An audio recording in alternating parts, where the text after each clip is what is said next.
Joshua chapter 18. Division of the rest of the land. The whole assembly of the Israelites gathered at Shiloh and set up the tent of meeting there. The country was brought under their control, but there were still 7 Israelite tribes who had not yet received their inheritance. So Joshua said to the Israelites, "How long will you wait before you begin to take possession of the land that the Lord, the God of your fathers, has given you? Appoint 3 men from each tribe. I will send them out to make a survey of the land and to write a description of it, according to the inheritance of each. Then they will return to me. You are to divide the land into 7 parts. Judah is to remain in its territory on the south, and the house of Joseph in its territory on the north. After you have written descriptions of the 7 parts of the land, bring them here to me, and I will cast lots for you in the presence of the Lord our God. The Levites, however, do not get a portion among you, because the priestly service of the Lord is their inheritance. And Gad, Reuben, and the half-tribe of Manasseh have already received their inheritance on the east side of the Jordan. Moses, the servant of the Lord, gave it to them. As the men started on their way to map out the land, Joshua instructed them, "Go and make a survey of the land and write a description of it. Then return to me, and I will cast lots for you here at Shiloh in the presence of the Lord." So the men left and went through the land. They wrote its description on a scroll, town by town, in 7 parts, and returned to Joshua in the camp at Shiloh. Joshua then cast lots for them in Shiloh in the presence of the Lord, and there he distributed the land to the Israelites according to their tribal divisions. Allotment for Benjamin. The lot came up for the tribe of Benjamin, clan by clan. Their allotted territory lay between the tribes of Judah and Joseph.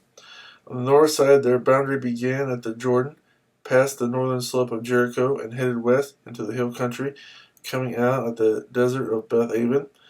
From there it crossed to the south slope of Luz, that is, Bethel, and went down to Adaroth, Adar, on the hill south of lower Beth Horon. From the hill facing Beth Horon on the south, the boundary turned south along the western side and came out at Kiriath Baal, that is, Kiriath Jearim, a town of the people of Judah that was the western side. The southern side began at the outskirts of Kiriath Jearim on the west, and the boundary came out at the spring of the waters of Nephtoah. The boundary went down to the foot of the hill facing the valley of Ben Hinnom, north of the valley of Rephaim. It continued down the Hinnom Valley along the southern slope of the Jebusite city and so to En Rogel.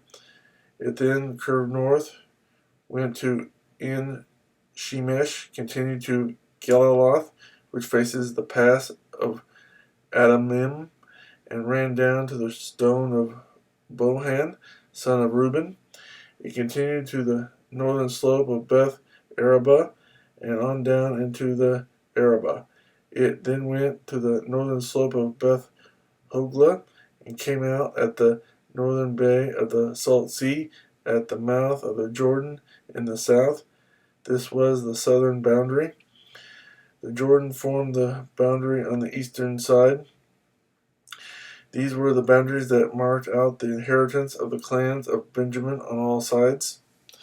The tribe of Benjamin, clan by clan, had the following cities: Jericho, Beth Hoglah, Emek, Keziz, Beth Arabah, Zemaraim, Bethel, Avim, Para Ophrah, Kephar, Omani, Ophani, and Geba, 12 towns and their villages: Gibeon, Ramah, Beeroth, Mizpah, Kephorah, Moza, Rechem, Irpeel, Teralah, Zelah, Haleph, the Jebusite city, that is Jerusalem, Gibeah, and Kiriath, 14 towns and their villages.